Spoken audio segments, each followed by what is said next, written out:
ಓಂ ಶಾಂತಿ. ದಿನಾಂಕ 29/12/2023. ಬಾಪ್ದಾದ ಮಧುಬನ.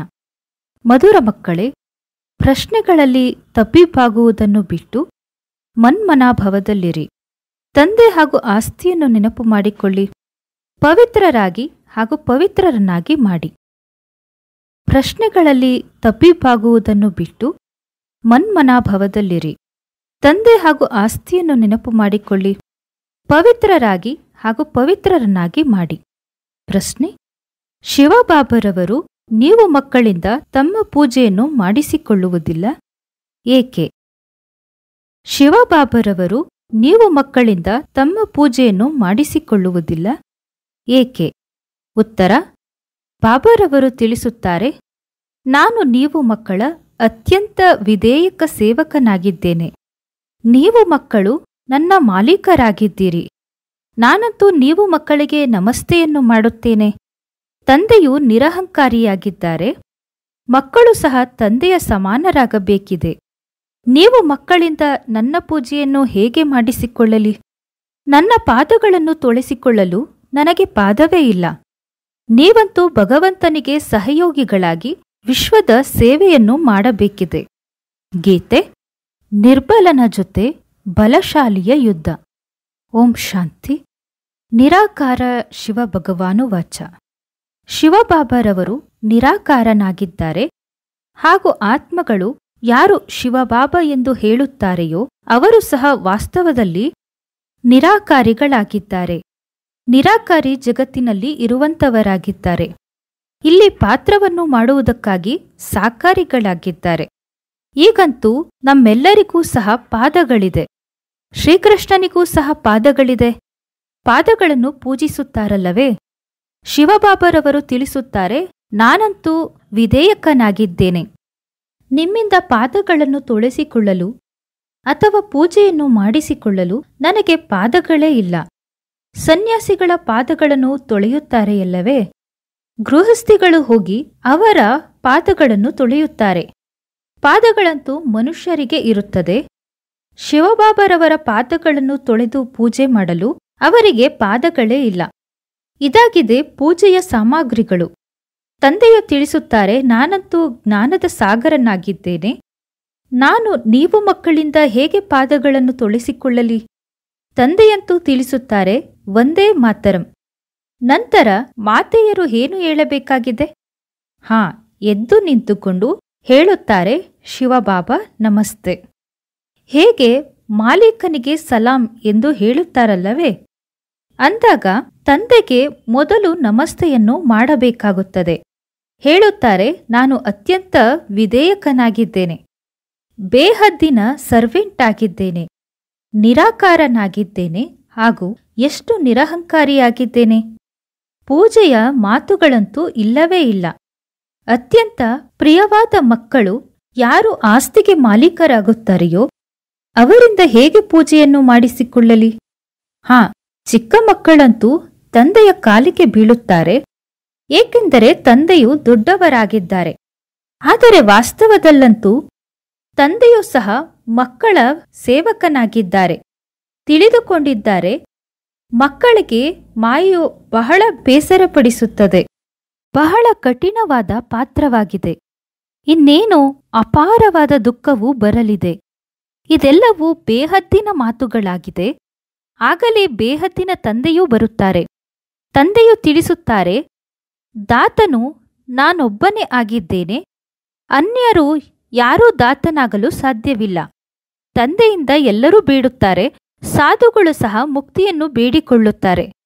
ಭಾರತದ ಗೃಹಸ್ಥಿ ಜನಗಳು ಭಗವಂತನಿಂದ ಜೀವನ್ಮುಕ್ತಿಯನ್ನು ಬೇಡಿಕೊಳ್ಳುತ್ತಾರೆ. ಅಂದಾಗ ದಾತನು ಒಬ್ಬರೇ ಆದರು. ಗಾಯನವನ್ನು ಸಹ ಮಾಡಲಾಗಿದೆ, ಸರ್ವರ ಸದ್ಗತಿದಾತ ಒಬ್ಬರೇ. ಸಾಧು ಜನಗಳು ಸ್ವಯಂ ಸಾಧನೆಯನ್ನು ಮಾಡುತ್ತಾರೆ. ಅಂದಾಗ ಬೇರೆಯವರಿಗೆ ಗತಿ ಸದ್ಗತಿಯನ್ನು ನೀಡಲು ಹೇಗೆ ಸಾಧ್ಯವಾಗುತ್ತದೆ? ಮುಕ್ತಿಧಾಮ ಹಾಗೂ ಜೀವನ್ಮುಕ್ತಿಧಾಮ ಎರಡಕ್ಕೂ ಮಾಲೀಕ ಒಬ್ಬ ತಂದೆಯೇ ಆಗಿದ್ದಾರೆ. ಅವರು ತಮ್ಮ ಸಮಯದಂತೆ ಒಂದು ಬಾರಿ ಬರುತ್ತಾರೆ.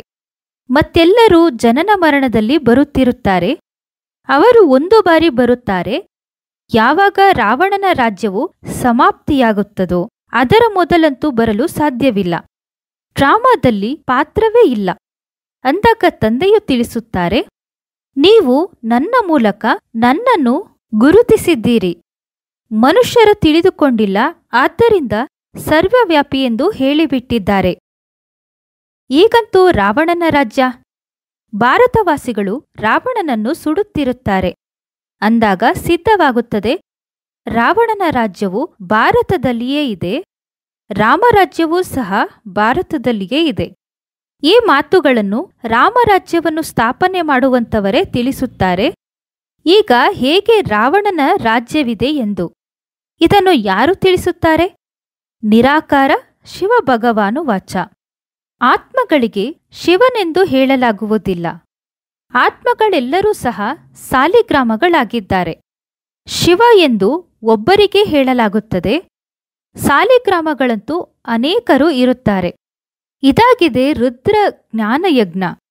ಆ ಬ್ರಾಹ್ಮಣ ಜನರು ಯಾವ ಯಜ್ಞವನ್ನು ರಚನೆ ಮಾಡುತ್ತಾರೋ ಅದರಲ್ಲಿ ಒಂದು ದೊಡ್ಡ ಶಿವಲಿಂಗ ಹಾಗೂ ಚಿಕ್ಕ ಚಿಕ್ಕ ಸಾಲಿಗ್ರಾಮಗಳನ್ನು ಮಾಡಿ ಪೂಜಿಸುತ್ತಾರೆ. ದೇವಿಯರು ಮುಂತಾದವರ ಪೂಜೆಗಳಂತೂ ವರ್ಷವೂ ನಡೆಯುತ್ತಿರುತ್ತದೆ. ಇಲ್ಲಂತೂ ಪ್ರತಿನಿತ್ಯ ಮಣ್ಣಿನಿಂದ ಮಾಡುತ್ತಾರೆ, ನಂತರ ಪೂಜೆಯನ್ನು ಮಾಡುತ್ತಾರೆ. ರುದ್ರನಿಗೆ ಬಹಳ ದೊಡ್ಡ ಮಾನ್ಯತೆ ಇರುತ್ತದೆ. ಸಾಲಿಗ್ರಾಮಗಳು ಯಾರಾಗಿದ್ದಾರೆ ಅದನ್ನಂತೂ ತಿಳಿದುಕೊಂಡಿಲ್ಲ. ನೀವು ಶಿವಶಕ್ತಿ ಸೇನೆಯರು ಪತಿತರನ್ನು ಪಾವನರನ್ನಾಗಿ ಮಾಡುತ್ತೀರಿ. ಶಿವನ ಪೂಜೆಯಂತೂ ನಡೆಯುತ್ತದೆ. ಸಾಲಿಗ್ರಾಮಗಳು ಎಲ್ಲಿ ಹೋದರು? ಅಂದಾಗ ಅನೇಕ ಮನುಷ್ಯರು ರುದ್ರಯಜ್ಞವನ್ನು ರಚಿಸಿ ಸಾಲಿಗ್ರಾಮಗಳನ್ನು ಪೂಜೆ ಮಾಡುತ್ತಾರೆ. ಶಿವಬಾಬರವರ ಜೊತೆ ಮಕ್ಕಳು ಸಹ ಪರಿಶ್ರಮವನ್ನು ಪಟ್ಟಿದ್ದಾರೆ. ಶಿವಬಾಬರವರ ಸಹಯೋಗಿಗಳಾಗಿದ್ದಾರೆ. ಅವರಿಗೆ ಹೇಳಲಾಗುತ್ತದೆ, ಭಗವಂತನಿಗೆ ಸಹಯೋಗಿಗಳು. ಸ್ವಯಂ ನಿರಾಕಾರನೂ ಸಹ ಅವಶ್ಯಕವಾಗಿ ಯಾವುದೋ ಶರೀರದಲ್ಲಿ ಬರುತ್ತಾರೆಯಲ್ಲವೇ? ಸ್ವರ್ಗದಲ್ಲಂತೂ ಸಹಾಯದ ಅಗತ್ಯವಿರುವುದಿಲ್ಲ. ಶಿವಬಾಬರವರು ಹೇಳುತ್ತಾರೆ, ನೋಡಿ, ಇವರು ನನ್ನ ಸಹಯೋಗಿ ಮಕ್ಕಳಾಗಿದ್ದಾರೆ. ಕ್ರಮಾನುಸಾರವಾಗಿಯಂತೂ ಇದ್ದಾರಲ್ಲವೇ? ಎಲ್ಲರ ಪೂಜೆಯನ್ನಂತೂ ಮಾಡಲು ಸಾಧ್ಯವಿಲ್ಲ. ಈ ಯಜ್ಞವೂ ಸಹ ಭಾರತದಲ್ಲಿಯೇ ಆಗುತ್ತದೆ. ಇದರ ರಹಸ್ಯವನ್ನು ತಂದೆಯೇ ತಿಳಿಸುತ್ತಾರೆ. ಆ ಬ್ರಾಹ್ಮಣರು ಅಥವಾ ಸೇಠ್ ಜನಗಳು ಏನಾದರೂ ತಿಳಿದುಕೊಂಡಿದ್ದಾರೆಯೇ? ವಾಸ್ತವದಲ್ಲಿ ಇದಾಗಿದೆ ರುದ್ರ ಜ್ಞಾನಯಜ್ಞ. ಮಕ್ಕಳು ಪವಿತ್ರರಾಗಿ ಭಾರತವನ್ನು ಸ್ವರ್ಗವನ್ನಾಗಿ ಮಾಡುತ್ತಾರೆ. ಇದಾಗಿದೆ ದೊಡ್ಡ ಹಾಸ್ಪಿಟಲ್. ಇಲ್ಲಿ ಯೋಗದ ಮೂಲಕ ನಾವು ಸದಾಕಾಲ ಆರೋಗ್ಯವಂತರಾಗುತ್ತೇವೆ. ತಂದೆಯು ತಿಳಿಸುತ್ತಾರೆ, ನನ್ನನ್ನು ನೆನಪು ಮಾಡಿ ಎಂದು. ದೇಹ ಅಹಂಕಾರವು ಮೊದಲನೇ ನಂಬರಿನ ವಿಕಾರವಾಗಿದೆ. ಅದು ಯೋಗವನ್ನು ತುಂಡು ಮಾಡುತ್ತದೆ. ದೇಹಾಭಿಮಾನವು ಬರುತ್ತದೆ. ತಂದೆಯನ್ನು ಮರೆತು ಹೋಗುತ್ತೀರಿ. ನಂತರ ವಿಕಾರಗಳು ಬಂದು ಬಿಡುತ್ತದೆ. ಇಲ್ಲಿ ಯೋಗವನ್ನು ನಿರಂತರವಾಗಿ ಜೋಡಿಸುವುದು ಬಹಳ ಪರಿಶ್ರಮವಾಗಿದೆ. ಮನುಷ್ಯರು ಶ್ರೀಕೃಷ್ಣನನ್ನು ಭಗವಂತನೆಂದು ತಿಳಿದು ಅವರ ಪೂಜೆಯನ್ನು ಮಾಡುತ್ತಾರೆ. ಆದರೆ ಅವರ ಪೂಜೆಯನ್ನು ಮಾಡಲು ಅವರು ಪತಿತ ಪಾವನನಲ್ಲ. ಶಿವನಿಗಂತೂ ಪಾದಗಳಿಲ್ಲ. ಅವರದ್ದು ಬಂದು ಮಾತೆಯರ ಸೇವಾದಾರಿಯಾಗುತ್ತಾರೆ ಮತ್ತು ಹೇಳುತ್ತಾರೆ, ತಂದೆಯನ್ನು ಹಾಗೂ ಸ್ವರ್ಗವನ್ನು ನೆನಪು ಮಾಡಿಕೊಳ್ಳಿ. ನಂತರ ನೀವು 21 ಜನ್ಮಗಳ ರಾಜ್ಯವನ್ನು ಮಾಡುತ್ತೀರಿ. 21 ಪೀಳಿಗೆ ಎಂದು ಗಾಯನವನ್ನು ಮಾಡಲಾಗಿದೆ. ಬೇರೆ ಧರ್ಮಗಳಲ್ಲಿ ಗಾಯನವನ್ನು ಮಾಡುವುದಿಲ್ಲ. ಬೇರೆ ಧರ್ಮದವರಿಗಂತೂ 21 ಜನ್ಮದ ಸ್ವರ್ಗದ ಆಸ್ತಿಯೂ ಸಿಗುವುದಿಲ್ಲ. ಇದು ಸಹ ಡ್ರಾಮಾ ಮಾಡಲ್ಪಟ್ಟಿದೆ. ದೇವತಾ ಧರ್ಮದವರು ಬೇರೆ ಧರ್ಮಗಳಲ್ಲಿ ಮಿಕ್ಸ್ ಆಗಿ ಬಿಟ್ಟಿದ್ದಾರೆ. ಅವರು ಪುನಃ ಬರುತ್ತಾರೆ. ಸ್ವರ್ಗದ ಸುಖವಂತೂ ಅಪಾರವಾಗಿದೆ. ಹೊಸ ಜಗತ್ತು, ಹೊಸ ಮನೆಯಲ್ಲಿ ಒಳ್ಳೆಯ ಸುಖವಿರುತ್ತದೆ. ಸ್ವಲ್ಪ ಹಳೆಯದಾದಾಗ ಒಂದಲ್ಲ ಒಂದು ಕಲೆಗಳು ಆಗಿಬಿಡುತ್ತದೆ. ನಂತರ ರಿಪೇರಿಯನ್ನು ಮಾಡಿಸಲಾಗುತ್ತದೆ. ಅಂದಾಗ ಹೇಗೆ ತಂದೆಯ ಮಹಿಮೆಯು ಅಪಾರವಾಗಿದೆಯೋ ಹಾಗೆ ಸ್ವರ್ಗದ ಮಹಿಮೆಯೂ ಸಹ ಅಪಾರವಾಗಿದೆ. ಅದರ ಮಾಲೀಕರಾಗಲು ನೀವು ಪುರುಷಾರ್ಥವನ್ನು ಮಾಡುತ್ತಿರುವಿರಿ. ಮತ್ಯಾರೂ ಸ್ವರ್ಗದ ಮಾಲೀಕರ ಮಾಡಲು ಸಾಧ್ಯವಿಲ್ಲ. ನೀವು ಮಕ್ಕಳು ತಿಳಿದುಕೊಂಡಿದ್ದೀರಿ, ವಿನಾಶದ ದೃಶ್ಯವು ಎಷ್ಟೊಂದು ನೋವಿನಿಂದ ತುಂಬಿರುತ್ತದೆ ಎಂದು. ಅದಕ್ಕೆ ಮೊದಲೇ ತಂದೆಯಿಂದ ಆಸ್ತಿಯನ್ನು ಪಡೆದುಕೊಳ್ಳಬೇಕಾಗಿದೆ. ತಂದೆಯು ತಿಳಿಸುತ್ತಾರೆ, ಈಗ ನನ್ನವರಾಗಿ ಅರ್ಥಾತ್ ಈಶ್ವರ್ಯ ಮಡಿಲನ್ನು ಪಡೆದುಕೊಳ್ಳಿ. ಶಿವಬಾಬಾರವರು ದೊಡ್ಡವರಾಗಿದ್ದಾರೆಯಲ್ಲವೇ? ಅಂದಾಗ ನಿಮಗೆ ಪ್ರಾಪ್ತಿಯು ಬಹಳ ದೊಡ್ಡದಾಗಿರುತ್ತದೆ. ಸ್ವರ್ಗದ ಸುಖವು ಅಪರಮಪಾರವಾಗಿದೆ. ಹೆಸರು ಕೇಳುತ್ತಲೆಯೇ ಬಾಯಲ್ಲಿ ನೀರು ಬರುತ್ತದೆ. ಹೇಳಲಾಗುತ್ತದೆ, ಇಂತಹವರು ಸ್ವರ್ಗವನ್ನು ಸೇರಿಕೊಂಡರು ಎಂದು. ಸ್ವರ್ಗವು ಪ್ರಿಯವೆನಿಸುತ್ತದೆಯಲ್ಲವೇ? ಇದಂತೂ ನರಕವಾಗಿದೆ. ಎಲ್ಲಿಯವರೆಗೂ ಸತ್ಯುಗವು ಆಗುವುದಿಲ್ಲವೋ ಅಲ್ಲಿಯವರೆಗೂ ಸ್ವರ್ಗಕ್ಕೆ ಯಾರೂ ಸಹ ಹೋಗಲು ಸಾಧ್ಯವಿಲ್ಲ. ತಂದೆಯು ತಿಳಿಸುತ್ತಾರೆ, ಈ ಜಗದಂಬರವರು ಹೋಗಿ ನಂತರ ಸ್ವರ್ಗದಲ್ಲಿ ಮಹಾರಾಣಿ ಲಕ್ಷ್ಮಿಯಾಗುತ್ತಾರೆ. ನಂತರ ಅವರ ಮಕ್ಕಳು ಸಹ ನಂಬರ್ 1 ಆಗಿ ಆಗುತ್ತಾರೆ. ಮಮ್ಮ ಬಾಬಾ ಜಾಸ್ತಿ ಪುರುಷಾರ್ಥವನ್ನು ಮಾಡುತ್ತಾರೆ. ರಾಜ್ಯವನ್ನಂತೂ ಅಲ್ಲಿ ಮಕ್ಕಳು ಸಹ ಮಾಡುತ್ತಾರಲ್ಲವೇ? ಕೇವಲ ಲಕ್ಷ್ಮೀನಾರಾಯಣರಂತೂ ಮಾಡುವುದಿಲ್ಲ. ಅಂದಾಗ ತಂದೆಯು ಬಂದು ಮನುಷ್ಯರಿಂದ ದೇವತೆಗಳನ್ನಾಗಿ ಮಾಡುತ್ತಾರೆ. ವಿದ್ಯೆಯನ್ನು ಓದಿಸುತ್ತಾರೆ. ಒಂದು ವೇಳೆ ಹೇಳುತ್ತಾರೆ ಶ್ರೀಕೃಷ್ಣನು ಮಾಡುತ್ತಾರೆ ಅಂದಾಗ ನಂತರ ಶ್ರೀಕೃಷ್ಣನನ್ನು ದ್ವಾಪರದಲ್ಲಿ ತೋರಿಸಿದ್ದಾರೆ. ದ್ವಾಪರದಲ್ಲಂತೂ ದೇವತೆಗಳು ಇರುವುದಿಲ್ಲ. ಸನ್ಯಾಸಿಗಳು ಹೇಳಲು ಸಾಧ್ಯವಿಲ್ಲ, ನಾವು ಸ್ವರ್ಗದ ಮಾರ್ಗವನ್ನು ತಿಳಿಸುತ್ತೇವೆ ಎಂದು. ಅದಕ್ಕಾಗಿ ಭಗವಂತನೇ ಬೇಕಾಗಿದ್ದಾರೆ. ಹೇಳಲಾಗುತ್ತದೆ, ಮುಕ್ತಿ ಜೀವನ್ಮುಕ್ತಿಯ ದ್ವಾರವು ಕಲಿಯುಗದ ಅಂತಿಮದಲ್ಲಿ ತೆರೆಯುತ್ತದೆ ಎಂದು. ಇದಾಗಿದೆ ರುದ್ರ ಜ್ಞಾನಯಜ್ಞ. ನಾನಾಗಿದ್ದೇನೆ ಶಿವ, ರುದ್ರ ಹಾಗೂ ಇಲ್ಲಿ ಸಾಲಿಗ್ರಾಮಗಳು. ಇವರೆಲ್ಲರೂ ಶರೀರಧಾರಿಗಳಾಗಿದ್ದಾರೆ. ನಾನು ಶರೀರವನ್ನು ಲೋನ್ ಆಗಿ ತೆಗೆದುಕೊಂಡಿದ್ದೇನೆ. ಇಲ್ಲಿ ಎಲ್ಲರೂ ಬ್ರಾಹ್ಮಣರಾಗಿದ್ದಾರೆ. ಬ್ರಾಹ್ಮಣರ ಹೊರತಾಗಿ ಜ್ಞಾನವು ಯಾರಲ್ಲಿಯೂ ಸಹ ಇರುವುದಿಲ್ಲ, ಶೂದ್ರರಲ್ಲಿಯೂ ಸಹ ಇರುವುದಿಲ್ಲ. ಸತ್ಯಯುಗದಲ್ಲಿ ದೇವತೆಗಳಂತೂ ಚಿನ್ನದ ಬುದ್ಧಿಯವರಾಗಿದ್ದರು. ಅದನ್ನು ಈಗ ತಂದೆಯೇ ಬಂದು ಮಾಡುತ್ತಾರೆ. ಸನ್ಯಾಸಿಗಳು ಯಾರಿಗೂ ಚಿನ್ನದ ಬುದ್ಧಿಯವರನ್ನಾಗಿ ಮಾಡಲು ಸಾಧ್ಯವಿಲ್ಲ. ಭಲೆ ಸ್ವಯಂ ಪವಿತ್ರರಾಗಿರುತ್ತಾರೆ, ಆದರೂ ಸಹ ಕಾಯಿಲೆ ಬೀಳುತ್ತಾರೆ. ಸ್ವರ್ಗದಲ್ಲಿ ಎಂದಿಗೂ ಕಾಯಿಲೆ ಬೀಳುವುದಿಲ್ಲ. ಅಲ್ಲಂತೂ ಅಪಾರ ಸುಖವಿದೆ. ಆದ್ದರಿಂದ ತಂದೆಯು ತಿಳಿಸುತ್ತಾರೆ, ಪೂರ್ಣ ಪುರುಷಾರ್ಥವನ್ನು ಮಾಡಿ. ಸ್ಪರ್ಧೆಯೂ ಸಹ ಇರುತ್ತದೆಯಲ್ಲವೇ? ಇದಾಗಿದೆ ರುದ್ರ ಮಾಲೆಯಲ್ಲಿ ಪೋಣಿಸಲ್ಪಡುವಂತಹ ಸ್ಪರ್ಧೆ. ನಾವು ಆತ್ಮಗಳು ಯೋಗದಲ್ಲಿ ಓಡಬೇಕಾಗಿದೆ. ಎಷ್ಟು ಯೋಗವನ್ನು ಜೋಡಿಸುತ್ತೀರೋ ಅಂದಾಗ ತಿಳಿದುಕೊಳ್ಳಲಾಗುತ್ತದೆ, ಇವರು ತೀಕ್ಷ್ಣವಾಗಿ ಓಡುತ್ತಿದ್ದಾರೆ. ಅವರ ವಿಕರ್ಮವು ವಿನಾಶವಾಗುತ್ತದೆ. ನೀವು ಏಳುತ್ತಾ ಕೂರುತ್ತಾ ನಡೆಯುತ್ತಾ ಓಡಾಡುತ್ತಾ ಯಾತ್ರೆಯಲ್ಲಿದ್ದೀರಿ. ಇದು ಬುದ್ಧಿಯೋಗದ ಬಹಳ ಒಳ್ಳೆಯ ಯಾತ್ರೆಯಾಗಿದೆ. ನೀವು ಹೇಳುತ್ತೀರಿ, ಇಂತಹ ಸ್ವರ್ಗದ ಅಪರಮಪಾರ ಸುಖವನ್ನು ಪಡೆದುಕೊಳ್ಳಲು ನಾವು ಏಕೆ ಪವಿತ್ರರಾಗಿರಬಾರದು?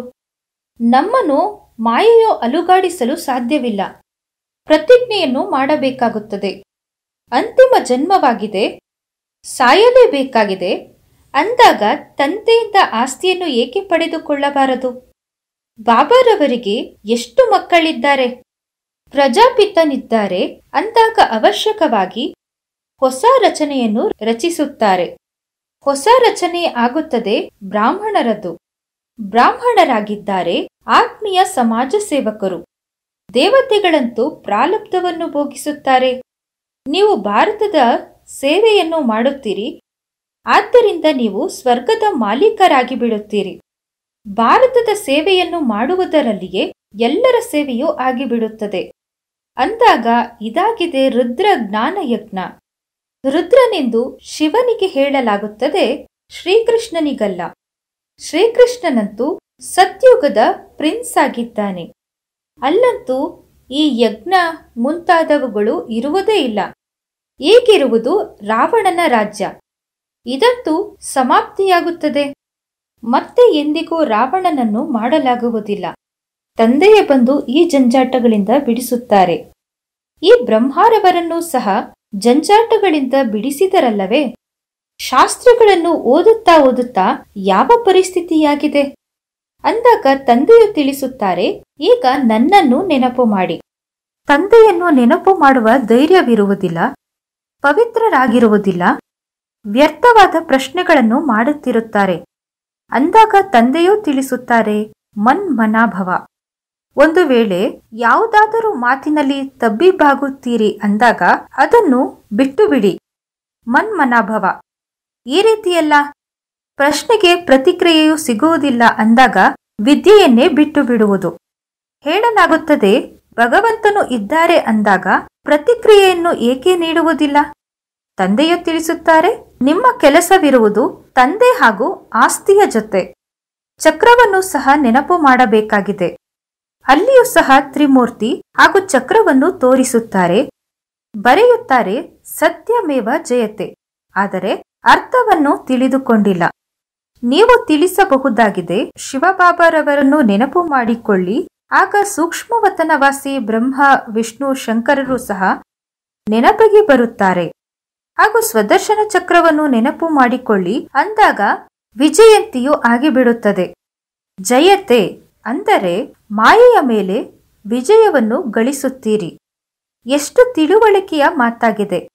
ಇಲ್ಲಿಯ ನಿಯಮವಾಗಿದೆ, ಹಂಸಗಳ ಸಭೆಯಲ್ಲಿ ಕೊಕ್ಕರೆಗಳು ಕುಳಿತುಕೊಳ್ಳುವ ಹಾಗಿಲ್ಲ.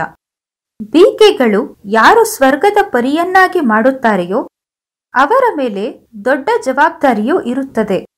ಮೊದಲು ಯಾರಾದರೂ ಬರುತ್ತಾರೆ ಅಂದಾಗ ಅವರ ಬಳಿ ಸದಾ ಇದೇ ಪ್ರಶ್ನೆಯನ್ನು ಮಾಡಿ, ಆತ್ಮದ ತಂದೆಯನ್ನು ತಿಳಿದುಕೊಂಡಿದ್ದೀರಾ? ಪ್ರಶ್ನೆಯನ್ನು ಯಾರು ಮಾಡುತ್ತಾರೆಯೋ ಅವರು ಅವಶ್ಯಕವಾಗಿ ತಿಳಿದುಕೊಂಡಿರುತ್ತಾರೆ. ಸನ್ಯಾಸಿಗಳು ಮುಂತಾದವರು ಈ ರೀತಿಯಾಗಿ ಎಂದೂ ಸಹ ಕೇಳುವುದಿಲ್ಲ. ಅವರಂತೂ ತಿಳಿದುಕೊಳ್ಳುವುದೇ ಇಲ್ಲ. ನೀವಂತೂ ಪ್ರಶ್ನೆಯನ್ನು ಮಾಡುತ್ತೀರಿ, ದೇಹದಿನ ತಂದೆಯನ್ನು ತಿಳಿದುಕೊಂಡಿದ್ದೀರಾ? ಮೊದಲು ನಿಶ್ಚಿತಾರ್ಥವನ್ನು ಮಾಡಿಕೊಳ್ಳಿ. ಬ್ರಾಹ್ಮಣರ ಕೆಲಸವೇ ಇದಾಗಿದೆ. ತಂದೆಯು ತಿಳಿಸುತ್ತಾರೆ, ಹೇ ಆತ್ಮಗಳೇ, ನನ್ನ ಜೊತೆ ಯೋಗವನ್ನು ಜೋಡಿಸಿ, ಏಕೆಂದರೆ ನನ್ನ ಬಳಿ ಬರಬೇಕಾಗಿದೆ. ಸತ್ಯಯುಗದ ದೇವಿ ದೇವತೆಗಳು ಬಹಳ ಕಾಲದಿಂದ ಅಗಲಿದ್ದಾರೆ ಅಂದಾಗ ಮೊಟ್ಟಮೊದಲನೆಯದಾಗಿ ಜ್ಞಾನವೂ ಸಹ ಅವರಿಗೆ ಸಿಗುತ್ತದೆ. ಲಕ್ಷ್ಮೀನಾರಾಯಣರು 84 ಜನ್ಮವನ್ನು ಪೂರ್ಣ ಮಾಡಿದ್ದಾರೆ ಅಂದಾಗ ಅವರಿಗೆ ಮೊದಲು ಜ್ಞಾನವೂ ಸಿಗಬೇಕಾಗಿದೆ. ಮನುಷ್ಯ ಸೃಷ್ಟಿಯ ಯಾವ ವೃಕ್ಷವಿದೆಯೋ ಅದರ ಪಿತನಾಗಿದ್ದಾರೆ ಬ್ರಹ್ಮ ಹಾಗೂ ಆತ್ಮದ ತಂದೆಯಾಗಿದ್ದಾರೆ ಶಿವ. ಅಂದಾಗ ತಂದೆ ಹಾಗೂ ದಾದಾ ಇದ್ದಾರೆಯಲ್ಲವೇ? ನೀವಂತೂ ಅವರಿಗೆ ಮೊಮ್ಮಕ್ಕಳಾಗಿದ್ದೀರಿ. ಅವರಿಂದ ನಿಮಗೆ ಜ್ಞಾನವೂ ಸಿಗುತ್ತದೆ. ತಂದೆಯು ತಿಳಿಸುತ್ತಾರೆ, ನಾನು ಯಾವಾಗ ನರಕದಲ್ಲಿ ಬರುತ್ತೇನೆಯೋ ಆಗಲೇ ಸ್ವರ್ಗವನ್ನು ರಚಿಸುತ್ತೇನೆ. ಶಿವ ಭಗವಾನು ವಾಚ, ಲಕ್ಷ್ಮೀನಾರಾಯಣರು ತ್ರಿಕಾಲದರ್ಶಿಗಳಲ್ಲ. ಅವರಿಗೆ ಈ ರಚಯಿತ ಹಾಗೂ ರಚನೆಯ ಜ್ಞಾನವೇ ಇರುವುದಿಲ್ಲ. ಅಂದಾಗ ಪರಂಪರೆಯಿಂದ ಹೇಗೆ ನಡೆದುಕೊಂಡು ಬರುತ್ತದೆ? ಕೆಲವರು ತಿಳಿದುಕೊಳ್ಳುತ್ತಾರೆ ಅಂದಾಗ ಕೇವಲ ಹೇಳುತ್ತಿರುತ್ತಾರೆ, ಮೃತ್ಯುವು ಬಂದಿತೆಂದರೆ ಬಂದಿತು, ಆದರೆ ಏನೂ ಆಗುವುದೇ ಇಲ್ಲ. ಇದರ ಮೇಲೆ ಉದಾಹರಣೆಯೂ ಸಹ ಇದೆಯಲ್ಲವೇ? ಒಬ್ಬರು ಹೇಳುತ್ತಾರೆ, ಹುಲಿ ಬಂತು ಎಂದು. ಆದರೆ ಹುಲಿಯು ಬರುವುದಿಲ್ಲ. ಕೊನೆಗೆ ಒಂದು ದಿನ ಹುಲಿಯು ಬರುತ್ತದೆ, ಕುರಿಗಳನ್ನು ತಿಂದು ಬಿಡುತ್ತದೆ. ಈ ಎಲ್ಲಾ ಮಾತುಗಳು ಇಲ್ಲಿಯದೇ ಆಗಿದೆ. ಒಂದು ದಿನ ಮೃತ್ಯುವು ಬಂದು ಬಿಡುತ್ತದೆ. ನಂತರ ಏನು ಮಾಡುತ್ತೀರಿ? ಭಗವಂತನದು ಇದು ಎಷ್ಟು ದೊಡ್ಡ ಯಜ್ಞವಾಗಿದೆ. ಪರಮಾತ್ಮನ ಹೊರತಾಗಿ ಇಷ್ಟು ದೊಡ್ಡ ಯಜ್ಞವನ್ನು ಯಾರೂ ರಚಿಸಲು ಸಾಧ್ಯವಿಲ್ಲ. ಬ್ರಹ್ಮವಂಶಿ ಬ್ರಾಹ್ಮಣರೆಂದು ಕರೆಸಿಕೊಂಡು ಪವಿತ್ರರಾಗಿರುವುದಿಲ್ಲ ಅಂದಾಗ ಅವರು ಸತ್ತು ಹೋದರು.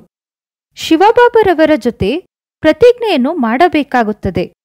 ಮಧುರ ಬಾಬಾ, ಸ್ವರ್ಗದ ಮಾಲೀಕರನ್ನಾಗಿ ಮಾಡುವಂತಹ ಬಾಬಾ, ನಾನಂತೂ ತಮ್ಮವನಾಗಿದ್ದೇನೆ, ಅಂತಿಮದವರೆಗೂ ತಮ್ಮವನಾಗಿಯೇ ಇರುತ್ತೇನೆ. ಇಂತಹ ತಂದೆ ಅಥವಾ ಪ್ರಿಯತಮನಿಗೆ ವಿಚ್ಛೇದನವನ್ನು ನೀಡುತ್ತಾರೆ ಅಂದಾಗ ಮಹಾರಾಜ ಮಹಾರಾಣಿ ಆಗಲು ಸಾಧ್ಯವಿಲ್ಲ. ಒಳ್ಳೆಯದು. ಮಧುರಾತಿ ಮಧುರ ಅಗಲಿ ಸಿಕ್ಕಿರುವ ಮಕ್ಕಳ ಪ್ರತಿ ಮಾತಾಪಿತಾ ಬಾಪ್ದಾದರವರ ಸವಿ ನೆನಪು ಹಾಗೂ ಸುಪ್ರಭಾತಗಳು. ಆತ್ಮೀಯ ಮಕ್ಕಳಿಗೆ ಆತ್ಮೀಯ ತಂದೆಯ ನಮಸ್ಕಾರಗಳು. ಆತ್ಮೀಯ ತಂದೆಗೆ ಆತ್ಮೀಯ ಮಕ್ಕಳ ನಮಸ್ಕಾರಗಳು. ಧಾರಣೆಗಾಗಿ ಮುಖ್ಯಸಾರ. ಫಸ್ಟ್ ಪಾಯಿಂಟ್, ಸತ್ಯವಾದ ಭಗವಂತನ ಸಹಯೋಗಿಗಳಾಗಿ ಭಾರತವನ್ನು ಸ್ವರ್ಗವನ್ನಾಗಿ ಮಾಡುವುದರಲ್ಲಿ ತಂದೆಗೆ ಪವಿತ್ರತೆಯ ಸಹಯೋಗವನ್ನು ನೀಡಬೇಕು ಆತ್ಮೀಯ ಸಮಾಜ ಸೇವಕರಾಗಬೇಕು. ಸೆಕೆಂಡ್ ಪಾಯಿಂಟ್, ಯಾವುದೇ ಪ್ರಕಾರದ ಪ್ರಶ್ನೆಗಳಲ್ಲಿ ತಬ್ಬಿಬ್ಬಾಗಿ ವಿದ್ಯೆಯನ್ನು ಬಿಡಬಾರದು. ಪ್ರಶ್ನೆಗಳನ್ನು ಬಿಟ್ಟು ತಂದೆ ಹಾಗೂ ಆಸ್ತಿಯನ್ನು ನೆನಪು ಮಾಡಬೇಕು. ವರದಾನ: ಸೀಮಿತಗಳಿಂದ ಭಿನ್ನರಾಗಿದ್ದು ಎಲ್ಲರಿಗೂ ತಮ್ಮತನದ ಅನುಭೂತಿಯನ್ನು ಮಾಡಿಸುವಂತಹ ಅನುಭವಿ ಮೂರ್ತಿಗಳಾಗಿ. ಸೀಮಿತಗಳಿಂದ ಭಿನ್ನರಾಗಿದ್ದು ಎಲ್ಲರಿಗೂ ತಮ್ಮತನದ ಅನುಭೂತಿಯನ್ನು ಮಾಡಿಸುವಂತಹ ಅನುಭವಿ ಮೂರ್ತಿಗಳಾಗಿ. ಹೇಗೆ ಪ್ರತಿಯೊಬ್ಬರ ಮನಸ್ಸಿನಿಂದಲೂ ಬರುತ್ತದೆ ನನ್ನ ಭಾವ, ಅದೇ ರೀತಿ ಎಲ್ಲರ ಮನಸ್ಸಿನಿಂದಲೂ ಬರಲಿ. ಇವರು ನನ್ನವರಾಗಿದ್ದಾರೆ, ಬೇಹದ್ದಿನ ಸಹೋದರ ಸಹೋದರಿಯಾಗಿದ್ದಾರೆ, ದಾದಿಯಾಗಿದ್ದಾರೆ, ದೀದಿಯಾಗಿದ್ದಾರೆ. ಎಲ್ಲೇ ಇರಬಹುದು, ಆದರೂ ಸಹ ಬೇಹದ್ದಿನ ಸೇವೆಗೆ ನಿಮಿತ್ತರಾಗಿದ್ದೀರಿ. ಸೀಮಿತಗಳಿಂದ ಭಿನ್ನರಾಗಿದ್ದು ಬೇಹದ್ದಿನ ಭಾವನೆ, ಬೇಹದ್ದಿನ ಶ್ರೇಷ್ಠ ಕಾಮನೆಯನ್ನು ಇಟ್ಟುಕೊಳ್ಳಿ. ಇದೇ ಆಗಿದೆ ತಂದೆಯನ್ನು ಅನುಸರಣೆ ಮಾಡುವುದು. ಈಗ ಇದನ್ನು ಪ್ರಾಕ್ಟಿಕಲ್ ಆಗಿ ಅನುಭವ ಮಾಡಿ ಹಾಗೂ ಮಾಡಿಸಿ. ಹೇಗೆ ಅನುಭವಿ ವೃದ್ಧರನ್ನು ತಂದೆಯೆಂದು ಅಥವಾ ಚಿಕ್ಕಪ್ಪನೆಂದು ಹೇಳಲಾಗುತ್ತದೆ, ಅದೇ ರೀತಿ ಬೇಹದ್ದಿನ ಅನುಭವಿಗಳು ಅರ್ಥಾತ್ ಎಲ್ಲರಿಗೂ ತಮ್ಮತನದ ಅನುಭೂತಿಯಾಗಲಿ. ಸ್ಲೋಗನ್: ಉಪರಾಮ ಸ್ಥಿತಿಯ ಮೂಲಕ ಆರುವ ಕಲೆಯಲ್ಲಿ ಆರುತ್ತಾ ಇರಿ. ಅಂದಾಗ ಕರ್ಮರೂಪಿ ಕೊಂಬೆಗಳ ಬಂಧನದಲ್ಲಿ ಸಿಕ್ಕಿ ಹಾಕಿಕೊಳ್ಳುವುದಿಲ್ಲ. ಉಪರಾಮ ಸ್ಥಿತಿಯ ಮೂಲಕ ಆರುವ ಕಲೆಯಲ್ಲಿ ಆರುತ್ತಾ ಇರಿ. ಅಂದಾಗ ಕರ್ಮರೂಪಿ ಕೊಂಬೆಗಳ ಬಂಧನದಲ್ಲಿ ಸಿಕ್ಕಿ ಹಾಕಿಕೊಳ್ಳುವುದಿಲ್ಲ. ಓಂ ಶಾಂತಿ.